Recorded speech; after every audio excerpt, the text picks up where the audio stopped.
Hi everybody, hope you're having a good Halloween week. Excited for trick-or-treating.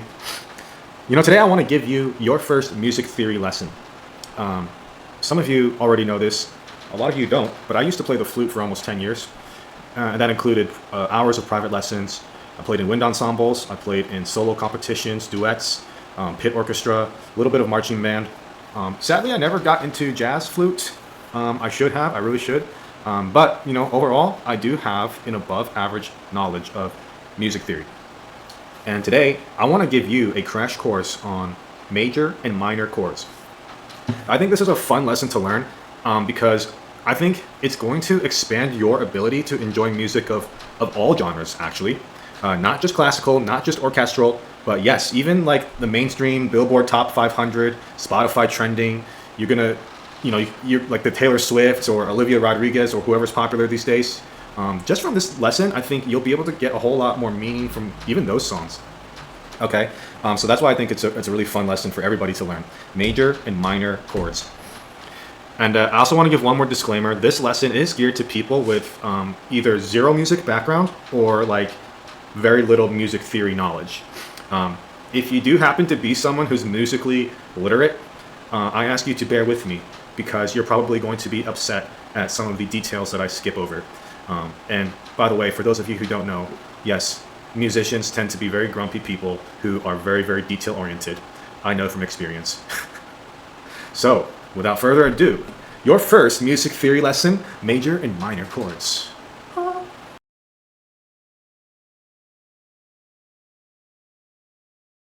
Okay, so in music, there are 7 natural notes.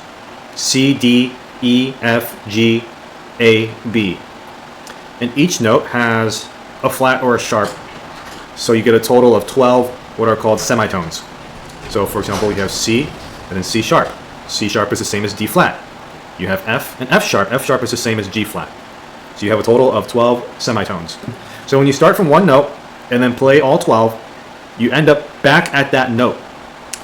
But now you're at something called a different octave. Okay, so let me show you an example. So on the guitar, and just using the top string here, there are 2 G notes just on this top string. Okay, right here on the 3rd fret is a G, and then over here is another G.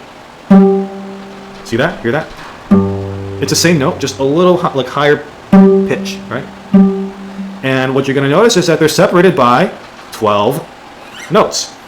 G, 1, 2, 3, 4, 5, 6, 7, 8, 9, 10, 11, 12. G.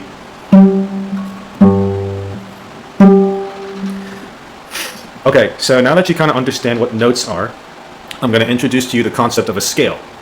A scale in music is essentially a sequence of notes arranged in ascending or descending order. Each note has a major scale and a minor scale, and also a whole bunch of other scales that we're not going to worry about right now.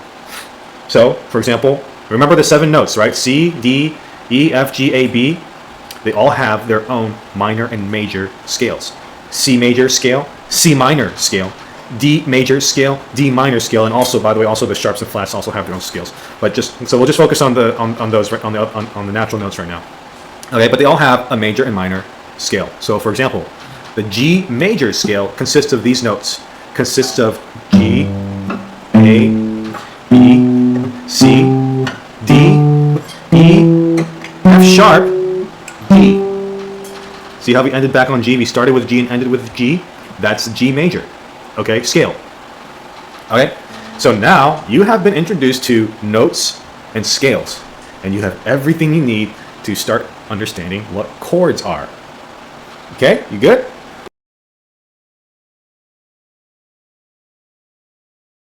Okay, so now you know what notes are and you know what scales are. And your question is, Toby, why do I need to know these things to know about major and minor chords? Well, that's because a chord is comprised of notes from the respective scale. Okay, so for example, to create a C major chord, you use the notes from the C major scale. Same thing with the G major chord, you use the notes from the G major scale. So, for example, on the guitar, I play a G major chord.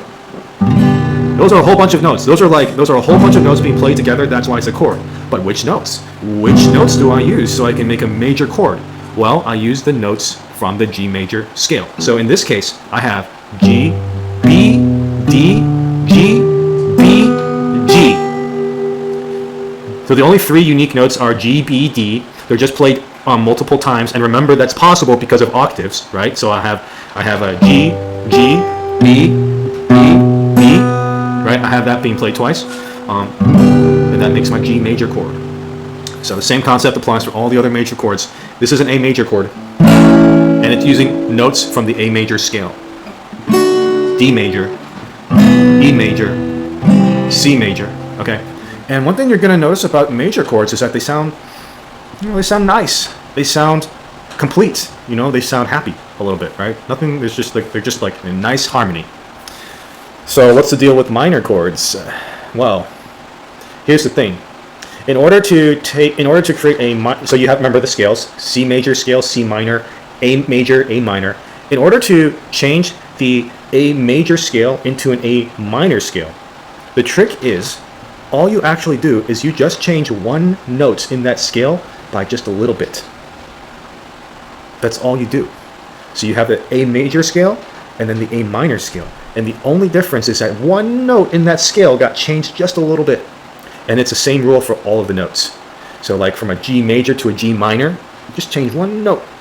From a E major to E minor, you just change one note. Okay, so let me show you. Okay, so I'm going to do E major chord, E major on the guitar. Let me see if I can show. So here. Okay, and then I'm going to do E minor. And look what I'm going to do. All I'm going to do is lift this finger up. Oh, what happened? That doesn't sound as nice. That sounds like something's a little off. Go back to E major. Okay. Things are okay. But wait. Uh-oh. Things are not okay? You get a little more tension, right? And all I did was change one note. Let's try another one. So this is A major and A minor. A major. Okay? And all I do is change one note. Uh-oh. Something feels a little bit off. Well, as I just explained, the reason it feels a little bit off is because quite literally, to go from a major scale to a minor scale, we literally take one of the notes and just tweak it just a little bit, so it is actually, yes, it is actually off. So it's all by design, right? Interesting how that works, right? So now you have a more in-depth understanding of how chords are constructed and the difference between the technical, what is the actual difference between a major and a minor chord. So lastly, I'm going to talk about how musicians can use these chords to convey different things in their songs.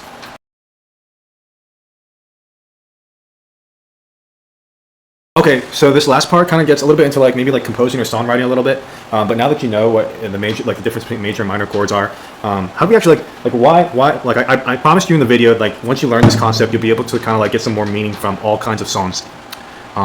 And so that's especially true with mainstream songs. A lot of them use kind of what's called the 4-chord progression. The most common is just G major, C major, E major, A minor, G, right? So it's just using that over and over again. And people are how are we listening to, how are we impressed by all these new songs that come out when they just basically use the same chord progressions over and over and over and over and over and over and over. And then the answer is, first of all, obviously there's a finite number of chord progressions, and in music theory there's just some chord progressions that just don't make sense, or I mean that's harsh, but it's just there's just chord progressions that just are more familiar to people, okay? But what makes it different is when you add the lyrics, the vocals, the rhythm, the beats, and any other instruments into all of it together. Since I don't have a full band with me, I'm just going to show an example with just kind of lyrics, voice, and guitar, and just three elements there can completely change how a song is interpreted. So the lyrics I'm going to use are, I had a chocolate bar today. I had a chocolate bar today. And I'm going to use just major chords.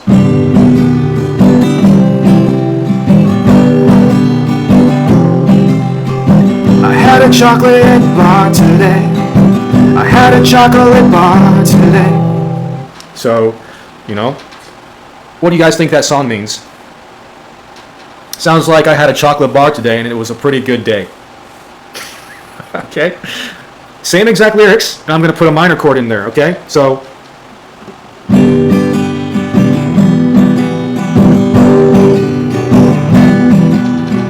I had a chocolate bar today. I had a chocolate bar today. It's a little bit less happy.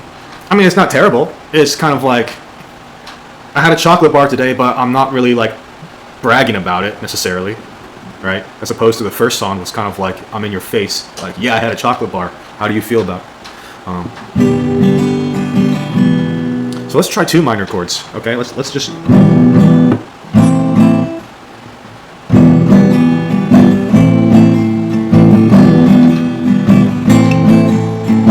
I had a chocolate bar today. I had a chocolate bar today. Whoa. Something's different about this chocolate bar. Maybe I was like cry eating, you know. I had a chocolate bar today. It didn't have the caramel. It's kind of like it's sad, and all I did was just make it minor chords, right? You guys see how you can just have fun with it now, right? Like the exact same lyrics, just some different chord progressions, and the meaning of the song changes. It changes, right? We went from had a chocolate bar today to had a chocolate bar today. So anyways, that's my lesson for you today. I hope you enjoyed it. I hope you also continue to enjoy chocolate bars because it is trick-or-treat season. And yeah, let me know if you had fun with this, and have a good day. Just want to add one more note in there. Family Guy did a hilarious skit on this. I'm going to link it in the YouTube description. And as always, God bless you. God bless your family. And may you go in peace. May you experience this joy.